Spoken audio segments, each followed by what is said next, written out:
सास बहू और बुआ की चालबाजी। नीलोफर आज ही दुल्हन बन के अनवर के घर विदा होकर आई थी। रजिया अनवर की अम्मी बहुत सारी रस्में करने के बाद नीलोफर को आराम करने को कहती हैं। नीलोफर खुश थी, कमरे में अकेली लेटी हुई थी। तभी अनवर की बुआ आई और कहने लगी, अरे बहू तुम तो बहुत सुंदर हो, तुम्हारी और अनवर की जोड़ी बहुत अच्छी है, पर थोड़ा इस घर में होशियार रहना। तुम्हारी सास से मेरी भाभी है तो क्या हुआ, लालच भरा है, कुछ मांग तो नहीं किया ना। नीलोफर हिचकते हुए बोली, नहीं बुआ ऐसा तो कुछ भी नहीं हुआ, तो ख्याल रखना कभी भी हो सकता है, यह बोल चली जाती है बुआ। नीलोफर को यह बात थोड़ा खटकती है, पर वह किसी से कुछ नहीं कहती। उधर रजिया किचन में खाना की तैयारी करवा रही थी। तभी बुआ आ धमकी, बोली भाभी बहू तो बहुत सुंदर है, पर मुझे इसके चाल चलन ठीक नहीं लग रहे, कहीं अनवर को अपने काबू में न कर ले। रजिया बोली, नहीं बाजी ऐसा नहीं है, नीलोफर बहुत अच्छी और नेक लड़की है, इनका परिवार भी बहुत तहजीब और तौर तरीके के हैं। बुआ ने कहा, हाँ भाभी वह तो ठीक है, पर मेरा तो आगाह करना काम था, बाकी अल्लाह मालिक है, मैं चलती हूँ, यह बोल चली जाती है। रजिया बाजी बाजी खाना तो खा लो बोलती रह गई और बुआ चली जाती है। उधर कमरे में नीलोफर के लिए चाय लेकर रजिया जाती है। तभी अनवर भी आता है। रजिया कहती है, नीलोफर थोड़ी नमकीन खा लो और चाय पी लो। नीलोफर के दिमाग में बुआ की बातें घर कर गई थी। उन्होंने कहा, नहीं अभी नमकीन नहीं चाहिए, चाय ही लूंगी। रजिया ने जोर देते हुए कहा, नहीं बेटा थोड़ा खा लो, तुमने कुछ नहीं खाया है तो यह खा लो। नीलोफर ने फिर से ना में सर हिलाया तो रजिया फिर से बोली, एक तो ले लो बेटा। नीलोफर बोली, नहीं अम्मी। तभी अनवर ने तपाक से कहा, वह नहीं खाना चाहती तो क्यों जिद कर रही हो अम्मी, जाने दो, भूख लगेगी तो मांग लेगी। यह सुनते ही रजिया के दिमाग में बुआ की बातें आ जाती हैं और वहाँ से उठकर चली जाती हैं। दूसरे दिन बुआ फिर उनके घर आती हैं। उस वक्त नीलोफर ने पहली रसोई बनाई थी। वाह रजिया भाभी आपके तो ठाठ हैं, बहू आ गई, अब तो आराम करो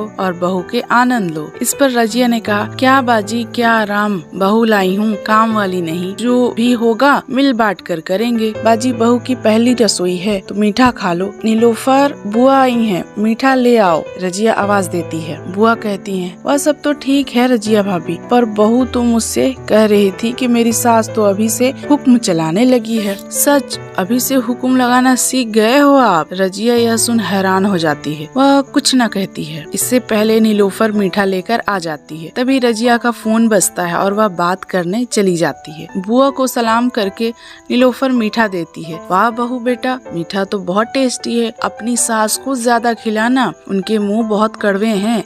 अभी मुझे कह रही थी कि बहू तो कामचोर दिख रही है, क्या पता उसके माँ बाप ने कुछ सिखाया है या नहीं, जुबान भी कैंची की तरह तेज है। पर मुझे तो ऐसा नहीं लगा बेटा तुम्हें देखकर, मुझे तुम भोली भाली लगी, तेरी सास की सच्चाई बता दी, अब तुम समझो, फिर बाद में ना कहना कि बुआ आपने बताया नहीं। तभी रजिया आ जाती है। बुआ मीठा खत्म कर चली जाती है। इस तरफ रजिया, दूसरी तरफ नई नवेली दुल्हन, दोनों परेशान थी कि क्या हो रहा है। नीलोफर को कुछ समझ नहीं आ रहा था कि अभी कुछ ही दिन तो हुए हैं मुझे ससुराल में, पर मैंने ऐसा क्या किया जिससे मेरी सास मुझे ऐसा बोल रही थी। उधर रजिया सोच रही थी कि अभी कुछ ही दिन तो हुए हैं बहू को आए हुए, ऐसा क्या हुआ जिसकी वजह से बहू ऐसा कर रही है। रजिया ने बहू से बात करने की सोची और रजिया नीलोफर के कमरे में जाती है। नीलोफर कमरे में बैठी बुआ की बातें ही सोच रही थी। रजिया ने बाहर से कहा, नीलोफर बेटा मैं अंदर आ जाऊं? नीलोफर ने हाँ में जवाब दिया।